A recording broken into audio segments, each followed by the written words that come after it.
Wantoon shidna takam. Namanin su. Agamanin su. Mata dalla da onin sa kajel.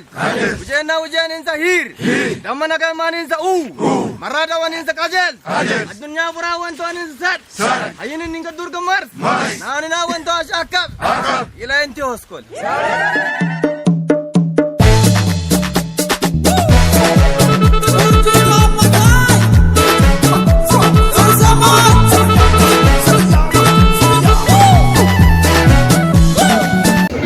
አምቦ መቴ የሚባል ስርዓት ነው። አምቦ መቴ የባይ ሽማግሌዎች የተጣላውን የሚያስታርቁበት ስርዓት ነው።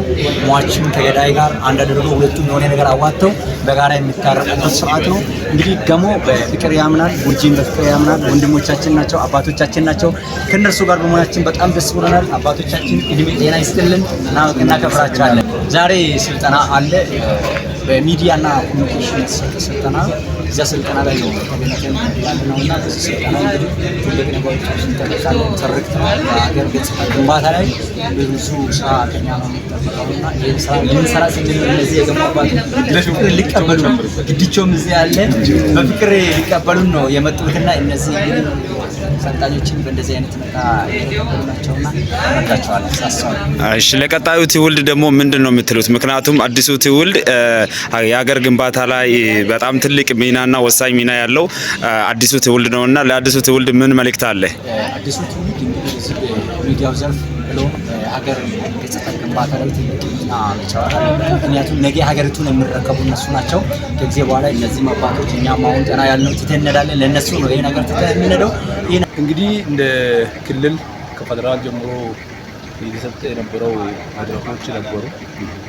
እነዛ መድረኮች መነሻ በማድረግ እስከ ታችኛው መዋቅር ሲካሄድ የነበረው የመድረክ ማጠቃለያ አጋጣሚ ሆኖ የሚዲያ እና ኮሙኒኬሽን መድረክ ማጠቃለያ የሚደረገው አርባ ምንጭ ነው ስለሆነ አርባ ምንጭ ያን ማጠቃለያ መድረክ ለመሳተፍ ነው የተገኘነው። አውቀን ከተጠቀምናቸው ሀገርን የሚያለሙ ቀርበን በአግባቡ ከያዝናቸው ለተሻለ ዓላማ ማዋል የምንችለው የአምራች ኃይል ስለሆነ አያያዛችን ይወስናል። አንደኛ አያያዝ ይወስናል። ሲቀጥል ደግሞ ወጣቱ ግንዛቤ የሚያስፈልጉ ፓርቶች ላይ ለወጣቱ ግንዛቤ መፍጠር ያስፈልጋል። ትላንት የነበሩ ቁርሾችን እያመከነ እንዲሄድ ገዢ ትርክቶች ላይ ወጣቱ የሚሳተፉበትን ሚንስ በየደረጃ የግንዛቤ ማስጨበጫ ትምህርቶችን መሰጠት አለበት። ነገ እቺ ሀገር ዞሮ ዞሮ ሁሉም ይወለዳል፣ ያድጋል፣ ይሞታል። ስለዚህ አሁን ያለው ከፊት ለፊታቸው ያለው ምሁራኖች አዋቂዎች ሸምግሎ ሊሞቱ ይችላሉ። በዚህ ሰዓት ይሄ ከስር እየመጣ ያለው ወጣት ሀገሪቱን የሚረከቡ እነሱ እስከሆኑ ድረስ የነገ የጀርባ አጥንት የሀገሪቷ የጀርባ አጥንትም ስለሆኑ ለነሱ አደራ የምንለው ቀርቦ ምክንያታዊ መሆን መቻል አለባቸው።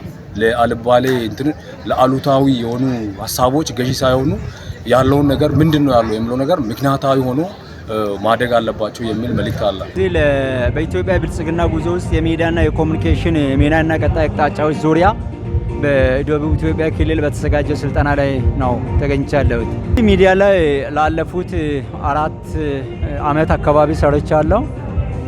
እንደ ቡርጂ ሚዲያ ወጣቱ ያው ይጠቀማል። ወጣቱ ብቻ ሳይሆን ሁሉም ህብረተሰብ ሚዲያን ይጠቀማል።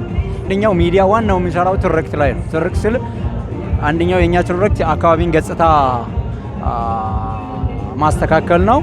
እንግዲህ መጪ የሚመጣ ቀጣይ ትውልድ አለ። እሱ ትውልድ ሀገሩን ከመገንባት አንፃር ለሀገሩ አስተዋጽኦ ማድረግ አለበት የሚል ነገር ነው የምንሰራውና በዛ እንግዲህ ሚዲያችንም በጣም ጥሩ የሄደ ነው። ቪው አሉ ሚዲያ ላይ አንድ ቪው አለ። አንድ ፖስት ከ6 እስከ 7 ኬ ቪዎች አሉ። ኦፍ ኮርስ ተከታይ ትንሽ ነው ግን ቪው ላይ በጣም ብዙ ነው። አብዛኛው ሰው ያነባል፣ አብዛኛው ሰው ይረዳል። ችግሮች ካሉ ስህተቶች ካሉ በውስጥ ይነግሩናል፣ እኛም እናርማለን። በእንደዚህ አይነት ሁኔታ የቡርጂ ብልጽግና ማለት የቡርጂ ሚዲያ ጉዞ በጣም ምርጥ ነው። አገሪቱ ቀጣይ ወደ ብልጽግና ነው የምትሄደው። እኛም መበልጸግ አለብን፣ ማደግ አለብን፣ ሰዎች ከደረሱበት ቦታ ላይ መድረስ አለብን በሚል ሚዲያው በዚህ ዘርፍ በደንብ እየሰራ ነው። ይሄን አጠቃላይ ያለው እና ወጣቱ በሚዲያ ላይ ንቁ ተሳትፎ እንዲያደርግ መስራት ነው። ከቴክኖሎጂ ጋር እንዲታወቅ አሁን አገሪቱ ወይም ዓለም ከደረሰችበት ቦታ ላይ ያለውን ነገር ለወጣቱ ማስረዳት ነው። ቴክኖሎጂ በእጃችን አለ። እንግዲህ ሚዲያ ሁሉም ሰው በእጁ አለው ሚዲያ ማለት ነው።